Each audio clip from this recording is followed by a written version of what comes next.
দীঘায় নবনির্মিত জগন্নাথ মন্দিরের উদ্বোধনী অনুষ্ঠানে রাজ্য বিজেপির প্রাক্তন সভাপতি দিলীপ ঘোষের উপস্থিতি নিয়ে এবার সোশ্যাল মিডিয়ায় ক্ষোভ উগরে দিলেন ওই দলের ইন্ডাসের বিধায়ক নির্মল ধারা। নির্মল ধারা তার নিজস্ব ফেসবুক অ্যাকাউন্ট নাম না করে দিলীপ ঘোষকে আক্রমণ করে লেখেন, দুদিন আগে যাদের বুকে পা তুলে দিচ্ছিল এখন তাদেরকেই নিজের বুকের উপর নিয়ে নাচছে। বিজেপি গরুর দুধে সোনা খুঁজে পায়নি বলে ওদের কাছে সোনা খুঁজতে গেছে। পরে তার ওই ফেসবুক পোস্ট বিষয়ে ইন্দাসের বিজেপি বিধায়ক নির্মল ধারাকে প্রশ্ন করা হলে তিনি বলেন, যেটা বাস্তব সেটাই লিখেছি। যেটা বাস্তব সেটাই লিখেছি।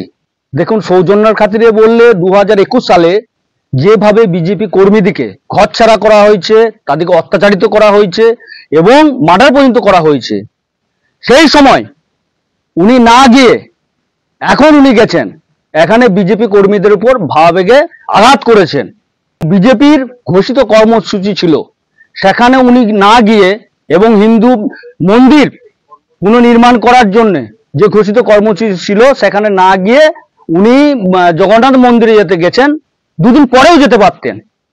সেখানে হিন্দু ভারতীয় জনতা পার্টির সনাতনীদের উপর যিনি ভাবাবেগে আঘাত করেছেন। ঘটনায় কোনো ধরনের রাজনৈতিক রং দেখতে পাচ্ছেন না বলে দাবি করেন ইন্দাস ব্লক তৃণমূল সভাপতি শেখ হামিদ। তার দাবি, দিলীপ ঘোষ তৃণমূল নেত্রী মমতা বন্দ্যোপাধ্যায়ের সঙ্গে প্রকাশ্যে দেখা করলেও অনেকেই রাতের অন্ধকারে তার সঙ্গে যোগাযোগ রাখেন। দেখুন, দিলীপ ঘোষ গেছেন, এটা একটা সৌজন্য রাজনীতি। এখানে আমরা কোনো রাজনৈতিক রং দেখতে পাচ্ছি না। বিজেপি দল তারা সৌজন্যতা রাজনীতি মানতে পারে না, তার জন্য হয়তো তাদের গায়ে লাগছে।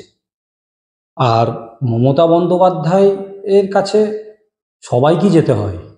মমতা বন্দ্যোপাধ্যায় এমন একজন লিডার, তার কাছে সবাইকে যেতে হয়। কেউ দিনের বেলায় যাচ্ছে, আর যারা বড় বড় ডায়লগ মারছে, যারা বড় বড় বক্তৃতা দিচ্ছে, তারা রাতের অন্ধকারে যোগাযোগ রাখে। যোগাযোগ সবাই রাখে, এরকম বহু এমএলএ, বহু এমপি মমতাদির সাথে যোগাযোগ রাখে, তৃণমূলের সাথে যোগাযোগ রাখে। এটা সৌজন্য রাজনীতি, এটা আমরা কোনো রাজনৈতিক রং দেখতে পাচ্ছি না।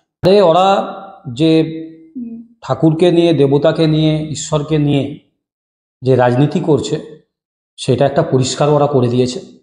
কারণ ওরা যখন কোনো মন্দির উদ্বোধন করে সেটা সনাতনীদের জন্য, আর বাকিগুলো সনাতনীদের জন্য নয়। আসল উদ্দেশ্য এটা নয়। ওরা ভগবানকে শ্রদ্ধা, দেবতার দিকে ধর্মীয় যে ভাবাবেগে যে রাখতে হয়, সেটা ওদের নয়। ওরা যে রাজনীতিকরণ করে সেটা পরিষ্কার হয়ে গেছে। ব্যুরো রিপোর্ট, দক্ষিণ বাঁকুড়া দর্পণ, ইন্দাস।